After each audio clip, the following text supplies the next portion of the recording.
Aftermath, a Sanderside's fanfiction reading, written, read, and illustrated by Love Living My Dreams. Good morning. The sound of an alarm echoed through the hallways of the mindscape, but went largely ignored. In the dreamscape, a father looked up from his spot next to a teacher who was taking careful notes of their surroundings, which probably made the dreams more vivid in the process. In the darker corners of the mind, only one side truly woke up from the alarm and got up to prepare for the day ahead. The other two grunted displeased and turned around, but neither before tossing something at the wall as if that would stop the unpleasant noise. In the room where fears and doubts resided, the shadows stirred at the sound, but the one who was supposed to urge Thomas to wake up and address all their concerns was not there. He laid in a room that was about to become a scene from numerous Disney classics. Bluebirds opened the curtains to the royal bedchambers so the prince could assist Thomas in getting ready for the day. They could have spared themselves the trouble. Thomas, who'd set his alarm the previous morning and forgotten all about it when he went to bed, turned it off and went right back to sleep. Virgil, knowing that Thomas had no obligations for at least the next 48 hours, just buried his head deeper into the pillow and ignored everything, including the birds and the light and the fact that he was definitely not in his room. Not knowing what to do, the birds awaited orders of their prince, who slowly blinked himself awake. Roman currently occupied as much space in his king-sized bed as humanly possible.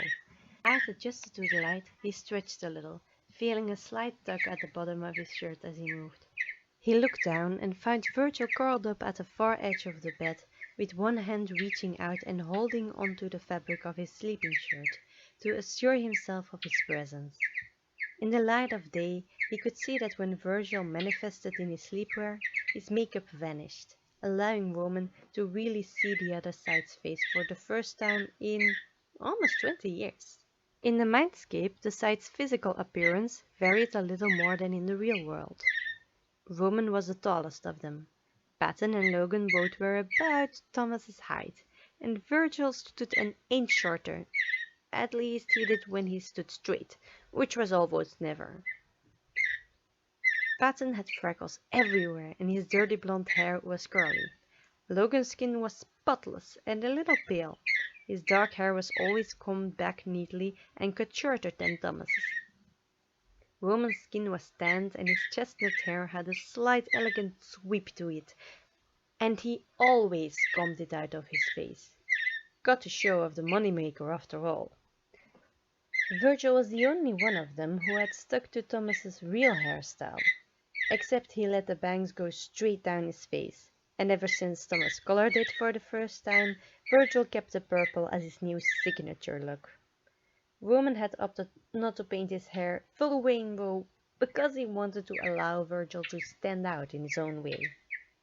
The anxious side was paler than the rest of them, but under that white foundation he had a rosy color to his skin and freckles dotting the area under his eyes. Roman knew this. Virgil didn't start wearing makeup or hoodies until after he moved to the other side, which was exactly what made Roman so happy to see this. Underneath that broody exterior, his old friend was, and always had been, the same person he'd had so much fun with back when things were simple. He hoped Virgil had at least slept decently after practically being forced to spend the night here.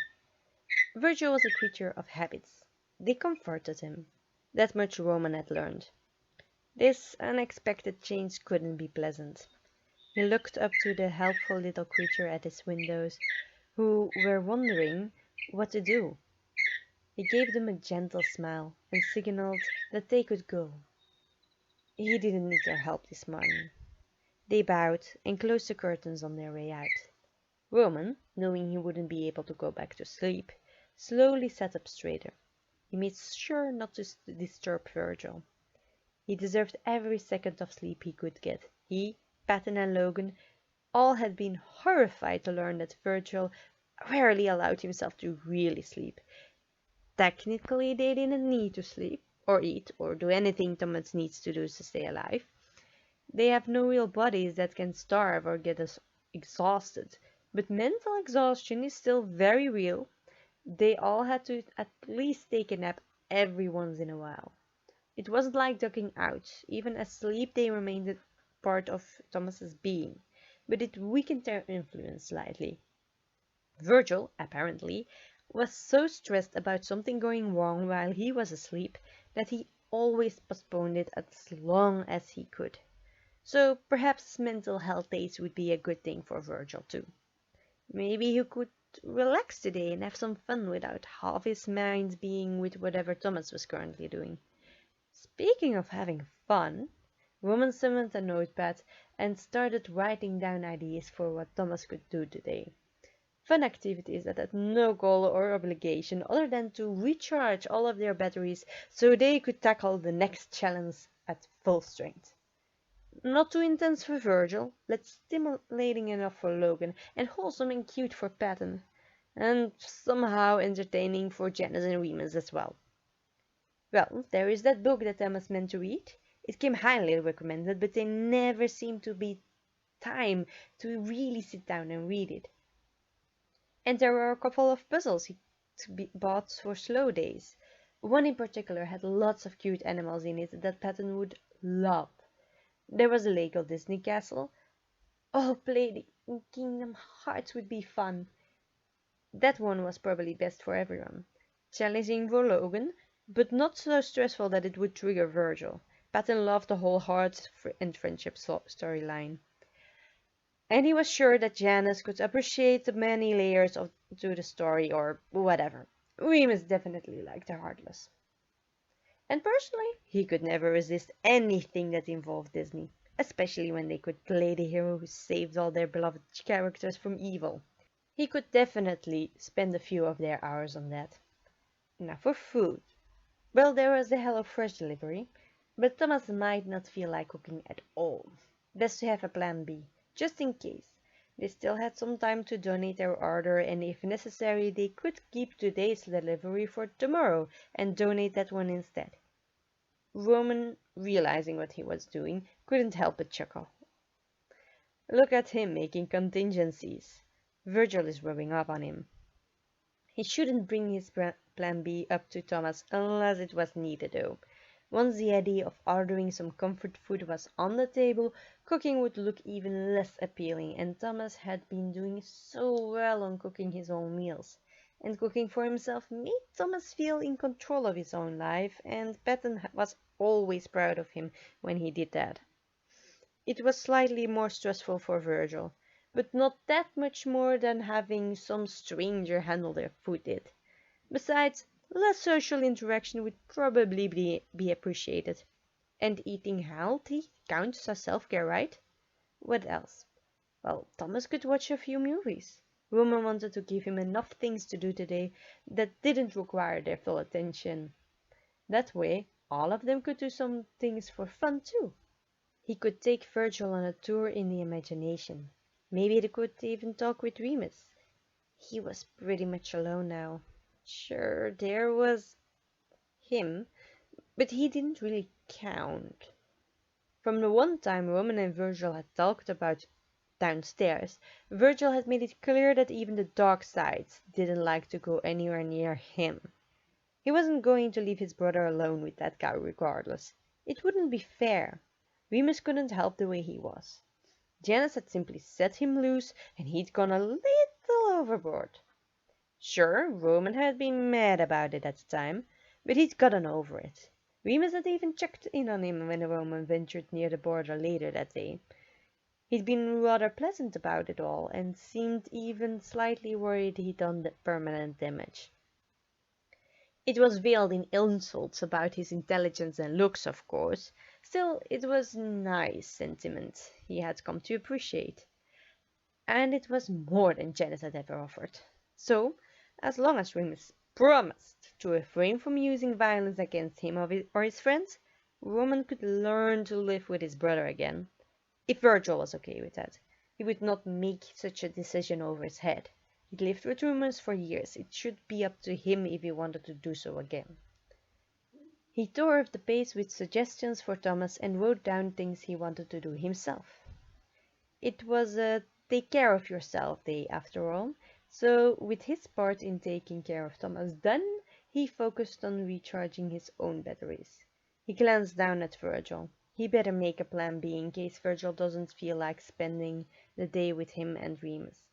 One thing he is sure of, he doesn't want to be alone today. And he doesn't really want to be around Janice or Patton. If he doesn't have to be. He could hang out with Remus in the imagination if Virgil really didn't want to be around other sides today. Before long, he had a list of activities he could be doing with his chosen company and things he could do alone should he find himself without other options.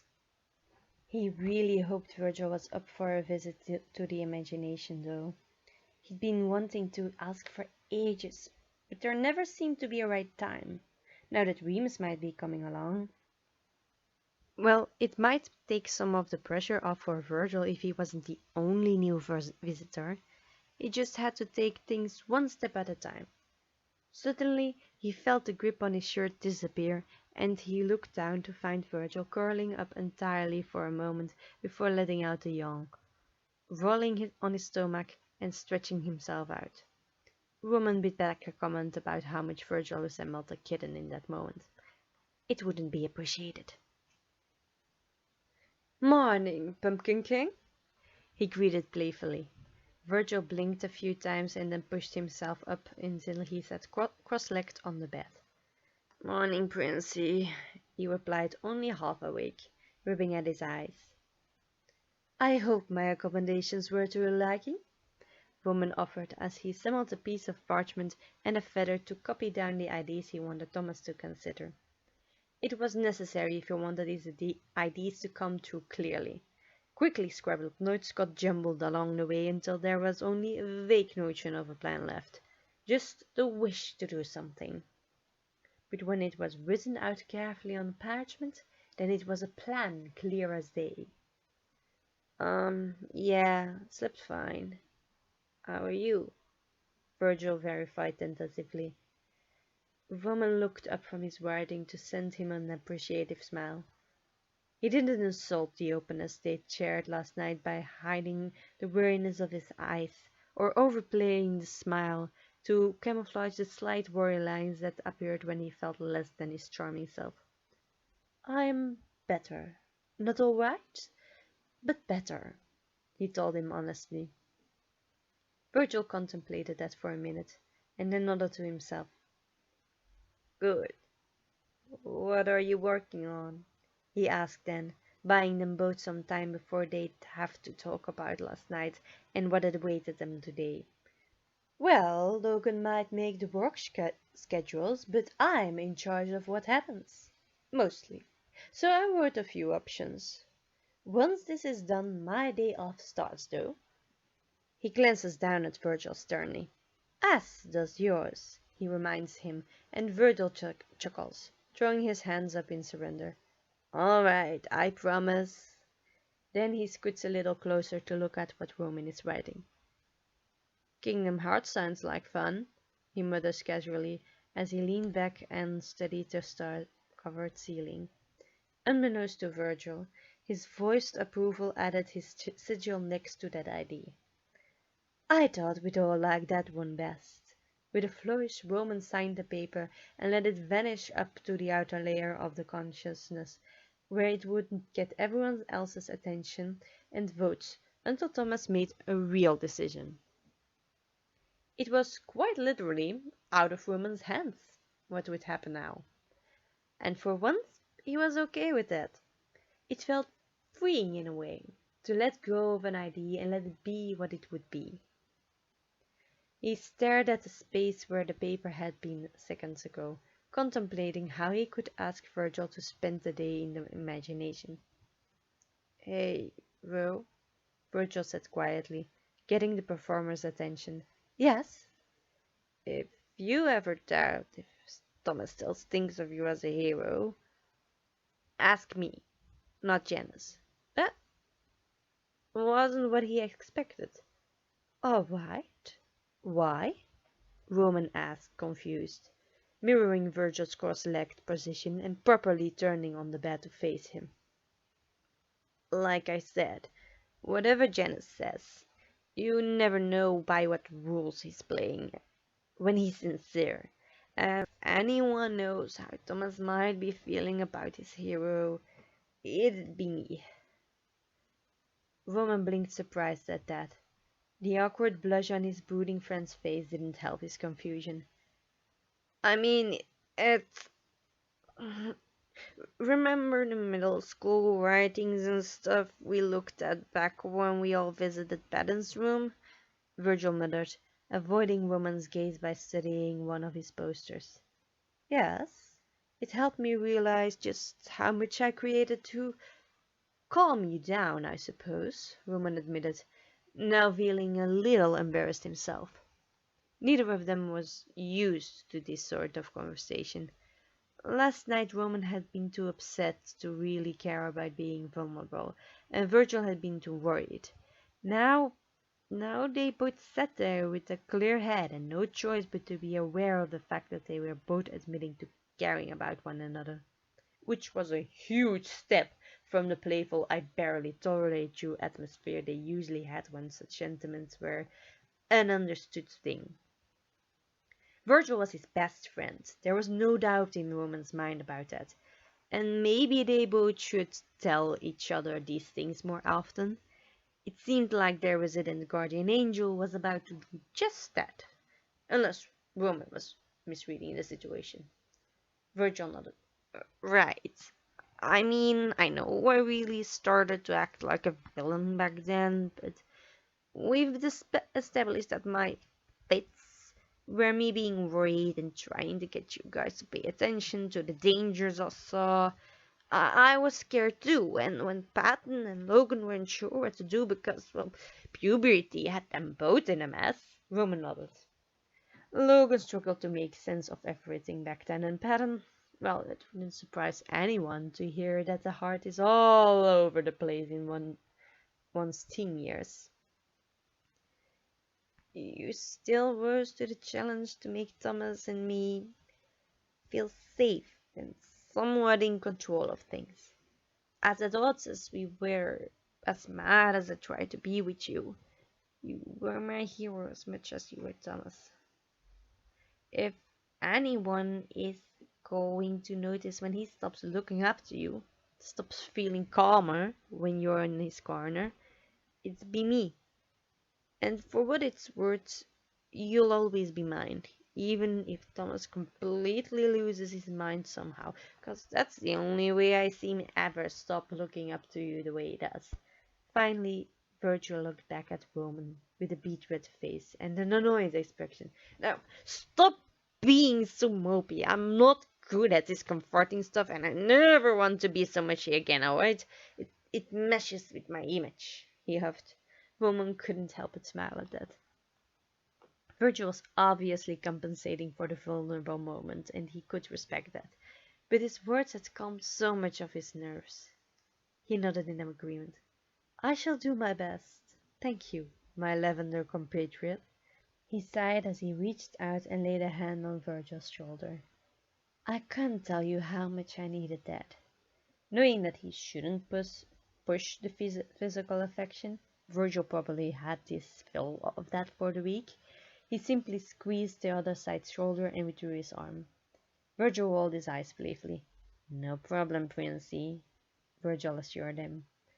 Just leave the doctor dooming to me in the future, okay? If you lose your sparkle, who's gonna make Thomas believe in himself? Not me, that's for certain. And Logan is a little too frank about odds and the like. And Patton, well, nobody really believes it when their dad says they can do something. Not if they don't believe it a little themselves first, at least. He reminded Roman. The prince nodded thoughtfully. And no one is going to believe anything Janus says. Even if he dresses up as you, it wouldn't last long. That remark brought back a question Roman has had since Janus revealed himself to Thomas for the first time. Hey, Verge, How well do you know Janus? Virgil frowned and shrugged. I used to think I knew all about him. Lately, I don't know. Why? Well, I get most of his schemes now, but there's one thing I can't figure out, and I just thought you'd be the best one to ask. Virgil chuckles. Just one thing, huh? He teases. Roman rolled his eyes good-naturedly, knowing Virgil didn't really think he was full with it. In truth, they were all just as intelligent as Thomas, and their boy was a smart cookie. Most of them were just easily distracted. Well, all of them except for Logan and Jonas. Shut up, Scarecrow, he huffed in mock annoyance. Seriously, though, why did he impersonate Logan again? Wouldn't it make more sense to assume a new role? One he was more familiar with? I mean, if you had popped up and gone into a panicked rant about Thomas's own well-being conflicting with Patton's stance on good or bad, maybe even throwing in a dramatic realization that you are still bad for thinking like that, it probably would have been even more effective than Logan laying down the law. Roman bit his lip at the thought of how that would have broken Patton. The very thought of hurting Virgil like that, especially since their relationship had been a bit rocky as of late. How it would have affected him and Thomas to see Virgil panic, to see how much this whole thing was truly bothering both the edgelords and Thomas himself laid bare before them. Even when Janus revealed himself later, the thought of Virgil truly feeling like that would have been planted. Roman would probably have hurried to Virgil's room by choice before even confronting Janus to make sure Virgil wasn't crumbling under the pressure. I don't know if it be the bombshell you think it is. Virgil shrugged. Roman wanted to object to that, but he could tell that Virgil was considering his question and gave him some time to sort through his thoughts. I don't know for sure. Part of me wants to believe it's for my sake, out of respect of what's left of our friendship. Maybe out of hope that there's still something to be salvaged, he explained, looking off into the distance thoughtfully. Maybe he just didn't want to risk pissing me off. He knows what I'll get like when I'm really mad. He shrugged dismissively as he got out of bed and stretched himself out. Rumor followed his example and let the silence linger for a moment. What if he does, though? What if he tries to talk to you wearing my face? Or get my guard down by wearing yours? He whispered. He didn't want to have to wonder about who he's really talking to for the rest of his life. Virgil frowned at it for a minute. How about a signal, to show we are really yourself or that we need help? That way, I can let you know when I'm feeling overwhelmed, and you can use it when something someone said is hurting you without having to get everyone all over us, he suggested. Roman nodded eagerly, not just happy with the assurance that he'd always be able to spot Janus's games from now on, but also because the idea of being able to get Virgil's aid when keeping up a strong face got to heart felt infinitely reassuring. That sounds excellent. How about we use our witty banter to our advantage? Virgil nodded in agreement. When you want to check if I'm me or I think Janus isn't in the room at all, make a reference to MCR song titles or band members. When you need my help, Roman already had an idea for that. I'll call you by a title. Sir Shirley Jackson, Lord of the Sighs, that kind of stuff. How do you know it's you? Virgil grinned mischievously. I'll reply with an MCR lyric reference. Roman gasped in pretend shock as he dramatically laid a hand over his head. So this was all a ploy to get me to listen to your emo music, was it?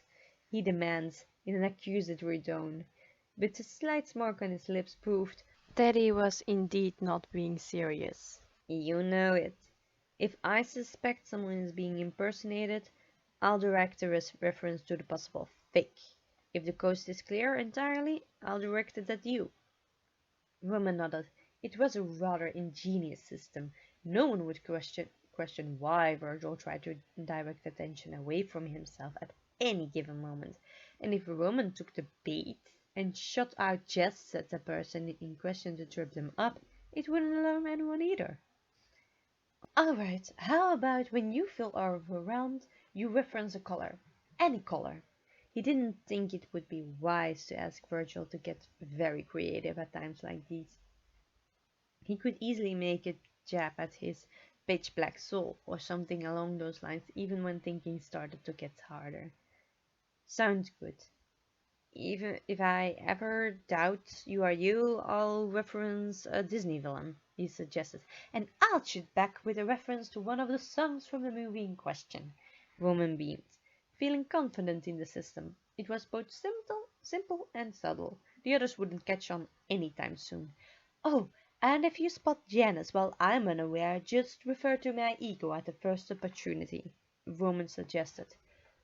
He was usually the slowest on these things, his fanciful thoughts rarely allowing him to truly remain in the present. Okay, Virgil nodded. He patted Roman's shoulder. We'll keep him safe, Ro. Together, he assured him before putting his hands back in his lap. I know we will. Roman smiled, struck once again with how much their dynamic had changed over the years. He sighs deeply.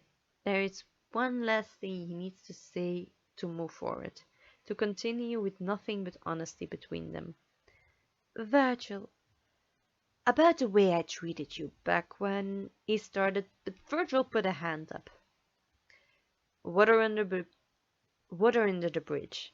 I wasn't the nicest person either. We've both moved well past this. The dark-clad side shrugged, as he prepared to pop over to his room to freshen up before he had to face the others. He was stopped, however, by a hand grabbing the back of his shirt. No, I'm not going to apologize. I mean, I am sorry, but I know that just saying that doesn't mean a thing. Roman caught himself spiraling off topic and redirected his focus. Meanwhile, Virgil had turned back towards him and was looking at him with curious eyes. Roman hadn't been prepared for how frightening it would be to have Virgil look up at him like that. No edgy makeup to mask his true emotion. It nearly made Roman back off, but he couldn't.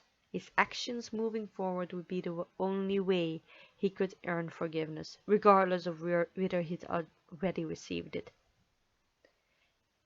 And he wasn't going to back out of any step forward they could take. But I wanted to tell you, I blamed myself back then. I blamed myself for you running away and hating me and not wanting to be around us anymore and taking it out on Thomas. He gave Virgil a reassuring smile when he saw the younger side tense at the last part. I know that you didn't actually intend any harm, but at the time, that's what the whole title change and everything looked like to me. What I wanted to do was talk to you, apologize, and get you to come back, but I was scared. I was scared you'd reject me. I was scared to hear you say that it really was all my fault. It was easier to pretend you were the bad guy, that I didn't care about you, just like... He took a deep breath. This was hard to say, but he had to. He cast his eyes downwards as his shame over his actions slowly overwhelmed him with guilt.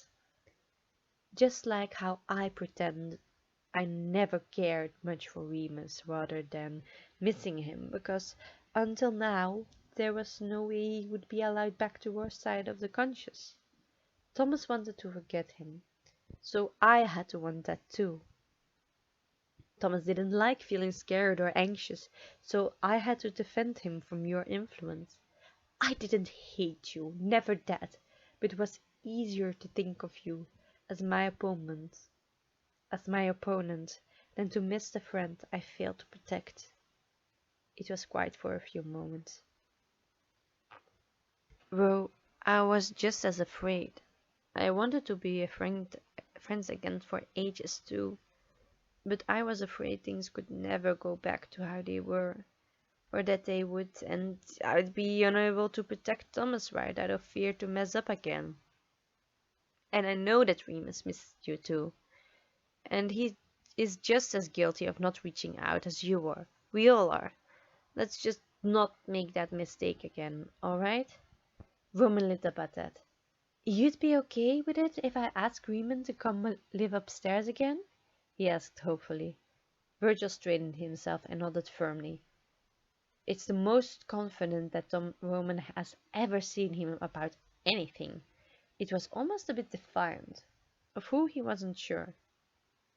It's time to get rid of the closed doors, Virgil stated. That gave Roman pause. But won't he come up then too? He whispered, as if speaking too loud would evoke the ire of the he in question. Virgil scoffed. I doubt it.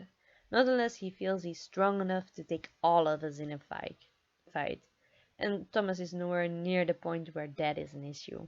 Virgil shrugged dismissively. And if Virgil wasn't worried, then Roman knew things would be alright. At least for the foreseeable future. Alright, I'm off. I'll walk you to breakfast, Virgil suggested carefully, his gentle and comforting demeanor falling away and returning him to more of his normal self, though he was still more vulnerable than usual. Clearly he was still worried for Roman's mental state or something. The offer made a weight fall off Roman's shoulders he didn't even know was there in the first place. Okay, I'll get ready too then, he nodded as he walked Virgil to the door. Virgil would most likely just teleport to his room, but it was the principle of the gesture. He was not going to be a poor host. Virgil gave him a nod and a two-fingered salute before disappearing straight to his room. Roman sighed and then headed to the shower to get ready for the day. Hello everyone, I hope you're enjoying this too and you can't wait for me to finally upload the next chapter reading. There should be a link to the story on AO3 below in the video description. If you wanna listen to me try to pronounce the whole chapter properly, then I'll try to get the next one out as soon as possible. I finished all of the art, so it's really just me reading it in and editing and fine-tuning the audio and editing the pictures on the right spots in the video. Please leave a comment to tell me what you think I could do better, perhaps. And I'll see you on the next one. Bye!